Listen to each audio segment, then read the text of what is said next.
আপনি বারবার জিয়ারত করতে দিবেন না? এই দেশের জন্য সবকিছু করলো স্যার, স্যারকে ফোন দেন একটা। এই দেশের জন্য যে সবকিছু করলো তার কবরটা জিয়ারত করা যাবে না আজকে। আমি তার জন্য কোরআন শরীফ খতম করছি। আপনি কি জিয়ারত করতে এসেছেন? হ্যাঁ, আমি জিয়ারত করতে আসছি। আমি বঙ্গবন্ধুর জন্য কোরআন শরীফ খতম করছি। মাফ করো আল্লাহ। কথা বলুন না তুমি। এই আপনি কি পাগল হইছেন নাকি? একদম মাথা নষ্ট হয়ে আমি গেছে। বঙ্গবন্ধুর কবরটা জিয়ারত করে যাবে না আজকে। যেই দেশের জন্য সবকিছু করছে, যেই দেশের জন্য জীবন দিয়েছে, তার কবরটা যদি জিয়ারত না করা যায় কে পারবে? এই 15 আগস্ট তার কবরটা জিয়ারত করা যাবে না। ছেলেপেলে কই দেন। আপনার নাম কি? আল্লাহর কাছে বিচার দেবো, আল্লাহর কাছে। আমার নাম মাওলানা ওলিউল্লাহ। কোন জায়গা থেকে আসছেন? আমি আসছি বরিশাল পিরোজপুর থেকে। ভাই শুনেন, এখানে কি জিয়ারতের উদ্দেশ্যে? আমি জিয়ারতের উদ্দেশ্যে আসছি। আমার পরিবার সহ আমরা বঙ্গবন্ধু তার কবর তো টুঙ্গিপাড়ায়। তার বাড়িতে আজকে এইভাবে নির্মমভাবে 15 আগস্ট তাকে শহীদ করা হয়েছে। আমি আসছি তার জন্য কোরআন শরীফ খতম করছি। তুইটা খতম দিছি আমি, তুইটা খতম দিছি তার জন্য জিয়ারত করবো তার বাড়িতে। আমি তার নির্মমভাবে যারা 15 আগস্ট তার সব পরিবারকে শহীদ করছে এই দেশের জন্য, ব্রিটিশরা তারা এই ব্রিটিশদের বিরুদ্ধে আন্দোলন করছে, এই ব্রিটিশরা আবার এই দেশটা দখল করছে। এই ব্রিটিশ বিনিয়োগ শক্তি না, না, আমি কোনো দল করি না। এই দেশ আবার ব্রিটিশ এবং পশ্চিমা শক্তি দখল করছে। এখন কি প্রবেশ করতে? না, আমাকে প্রবেশ করতে দিচ্ছে না।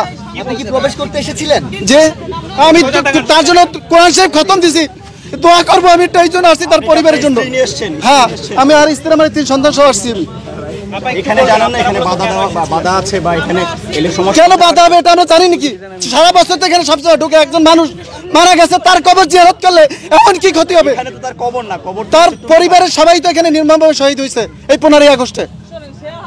আপনার নাম কি? আপনার নাম? আমার নাম মাওলানা ওলিউল্লাহ। আপনি কি উলামা লীগ করতেন? না, না, আমি কোনো দল করি না। আমি এই দেশকে ভালোবাসি। আমি এই দেশ আবার ব্রিটিশ এবং পশ্চিমা শক্তি দখল করছে। এই দেশ আবার ঠিক মীর জাফর যেভাবে এই দেশকে নিয়ে করছে, ভাই ওনার বউ বলতেছে এই ভিডিওটা না নিতে, কারণ উনি এমনভাবে শহীদ করা হয়েছে। এই তাদের জন্য আমি কোরআন শরীফ খতম দিয়েছি। আমি তাদের আকফিরাতের জন্য দোয়া করা চাইছিলাম তাদের বাড়িতে যাই। আপনি এই ছোট ছোট বাচ্চা নিয়ে কেন এলেন? যে ছোট বাচ্চা নিয়ে কেন? আমার ছোট ছোট আমরা পরিবার সাধারণ আমরা গরিব মানুষের থাকি আসছি। আমি আপনার ওয়াইফ তো বলছে আপনার মাথায় সমস্যা আছে। যে আপনার ওয়াইফ বলছে আপনার মাথায় সমস্যা আছে। যে আমি বঙ্গবন্ধুকে ভালোবাসি, বেশি অতিরিক্ত ভালোবাসি, এবং সে দেশের জন্য আমি তার ওই জীবনী পড়েছি। পড়ার পরে আমি দেখছি সে দেশের জন্য এরকম করছে। এখানে তাকে নিয়ে আসলেন কেন? আমি বলছি একটা যাবো, তার জন্য দোয়া করবো, তার বাড়িতে গিয়ে একটু দেখবো। গ্রামের বাসা কোথায়? আপনার পরিচয়টা? আমার গ্রাম পিরোজপুর, জেলা পিরোজপুর, নাজিরপুর থানা। আপনি কি করেন? ঢাকায় কি করেন? আমি ঢাকায় একটু জুতোর ব্যবসা করে মাদ্রাসায় পড়াই। এর আগে কি আসছিলেন এখানে? এর আগে না, এখানে আসিনি। আমি ঢাকায় আসছি এই 1 মাস হয়েছে ঢাকায় আসছি। আপনি কি আওয়ামী লীগের কোনো না, না, আমি কোনো কিছু আমি করি না।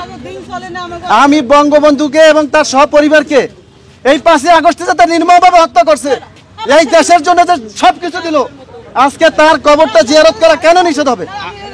এটা কোন মানব, এটা আমরা বলতেছি যে আমরা যে বলছি যে এই দেশটা এরকম।